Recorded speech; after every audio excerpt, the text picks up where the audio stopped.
everybody, this is Miles Luigi and welcome to Chapter 2 of the Mario Alone Run. No partners, no items, basically. Chapter 2 presents a challenge that really showcases how much partners are able to help Mario. If you look at all the enemies throughout Chapter 2, they all either have more than 2 HP or have defense. Specifically, I'm thinking about Clefs, who have 2 HP but also have 2 defense.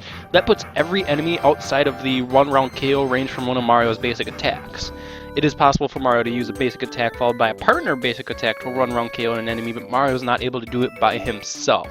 Ultimately, this means that Mario needs either a very strong defense to survive a long time, or a healthy supply of FP to continually use for efficient battles. And there is a damage dodge in Chapter 2 that greatly helps Mario's defense, and of course I put it on. He is still greatly helped from a boost in FP to allow him to run around KO enemies. What would be ideal is a way to continually use FP from battle to battle, because a higher FP supply could only go so far, and even if I chose to level up FP and be around 20 or 25 FP, it wouldn't be sufficient enough to be able to maintain efficient battles throughout a long streak of enemies. So to solve this, I actually chose to buy Flower Finder from Merlow. The cost of this badge is 12 star pieces, so I did have to farm a bit for Chuck Quizmo. I had to get 4 star pieces from Chuck Quizmo. But Flower Finder does a great job solving the FP issue for me. Flower Finder at the very least gives 1 FP after every battle, and it will normally give between 3 and 4 FP after every battle. And with Flower Finder, I can concentrate more of Mario's level ups on the more important HP and BP level ups, and use Mario's abilities from battle to battle with that continual supply of FP coming in. The first area of Chapter 2 is Mount Rugged. The main danger here is the attack power of both enemies here. Monty Moles and Clefs both have 2 attack power, which is of course too much for Mario to completely mitigate altogether, combined with the difficulty of run-around KOing the enemies here. One solution, of course, and one solution I thought, was to mad dash all the way to the damage dodge in the back of Mount Rugged, but intelligent use of both Power Jump and D-Down Pound, it's not actually very difficult for Mario to survive the whole trek through the mountain without the damage dodge. It also helps that none of the enemy sets in Mount Rugged is a set of 4 enemies. They're always a set of 3, 2, or 1 enemies. Of course, once I get there, I still pick up the damage dodge. The buff to Mario's defense is way too good to pass up, and his damage dodge is probably a badge I'm going to have nearly permanently on Mario.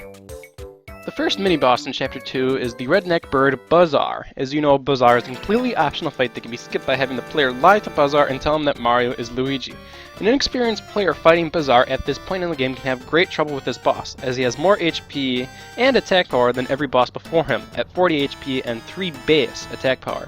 His stats pose a great threat to Mario, specifically his grab and drop attack, which does 4 damage if successful, and has a very difficult to time guard.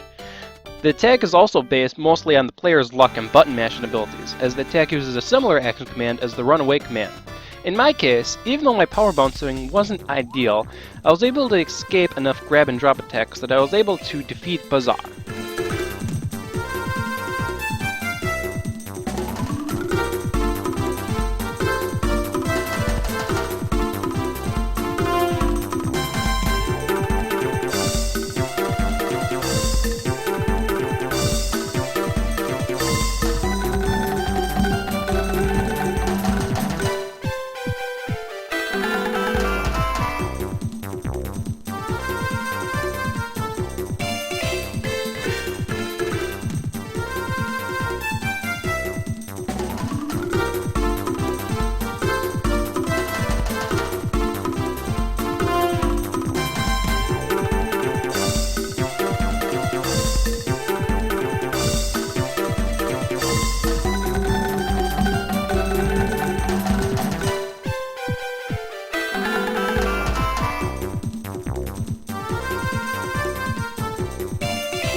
After Mount Rugged, the next area is Dry Desert. The enemies here include bandits and pokies. Of interest, bandits have 5 HP, and the only way for Mario to run around KO a bandit is with power bounce. The problem here is that nearly every encounter in Dry Desert will have a line of 3 or 4 enemies.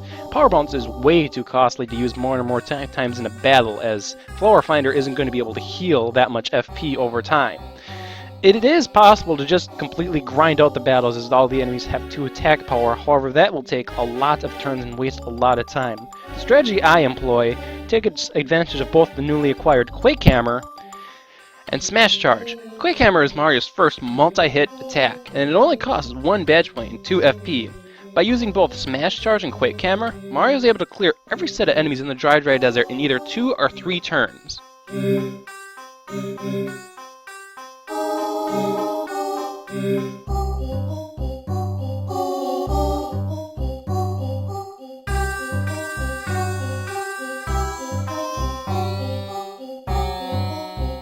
By the way, this stupid block is useless. To enter the Dry Ruins, the player has to collect the Pulse Stone from Moustafa. If a player decides to, they can never give Moustafa any items and get the information they need to from the shopkeeper right away. Doing this also changes the dialogue Moustafa has with Mario. But no matter how the player completes the sequence in the Dry outpost, they are given the Pulse Stone to find the ruins. Before entering Dry Ruins, I pick up the 2 badges in Dry Desert, Attack FXC, and Runaway Pay. Runaway Pay is only useful in a situation where a partner can run around KO an enemy on screen and allow Mario to run away with that experience without taking any damage. Most players, including myself, find the badge awful and useless, and since I can't even employ any partners, it is completely useless to me. After entering the Dry Ruins, I use the exact same tactic I used in the Dry Desert, using both a combination of Smash Charge and Quake Hammer. Interesting to note here is that every enemy in the Dry Ruins has 4 HP or less, allowing a very quick 2-round KO in nearly every battle Mario is able to use Charge and Quake Hammer. One part that nearly tripped me up was the fake Q-block trap early in the ruins. The 3 enemies Mario fight do not drop any coins, and more importantly, FP.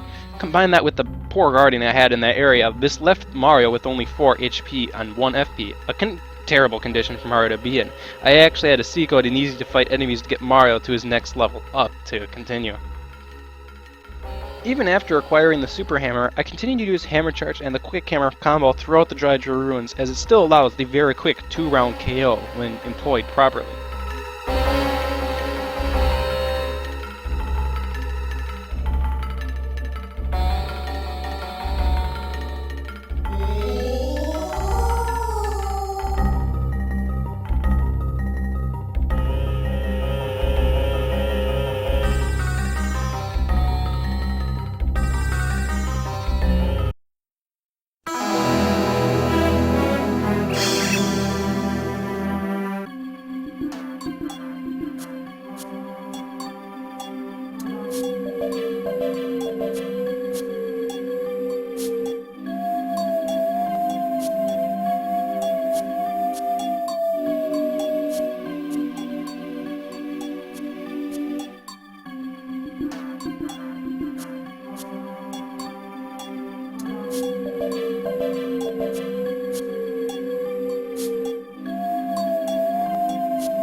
The boss of Chapter 2 isn't a great threat to Mario if he is battled properly. Tutankoopa only has 3 attack power when he tosses a shell at Mario, and only 2 attack power from his magic Chomp spell. The key target here is the Chomp.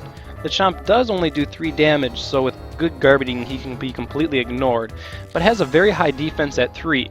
I take advantage of Quake Hammer here again. It both pierces the defense of the Chomp and attacks Tutankoopa at the same time, and with Smash Charge is a great use out of 3 FP.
Join me next time for a brief stop in the Toad Town tunnels, and then fun times in Chapter 3. As some people have already figured out, Chapter 3 can be very, very, very deadly to an unprepared player. I apologize for not announcing this stream ahead of time. I did it because I had time at the moment. I did post a video saying that I am streaming, so you can always check my YouTube updates, and I'm also going to include my Twitter down below. I also announce streams on the Twitter there. The stream is also archived and posted in the video description below. Anyway, this has been Miles Luigi. Join me for a brief stop in the Toad Town tunnels, and then Chapter 3.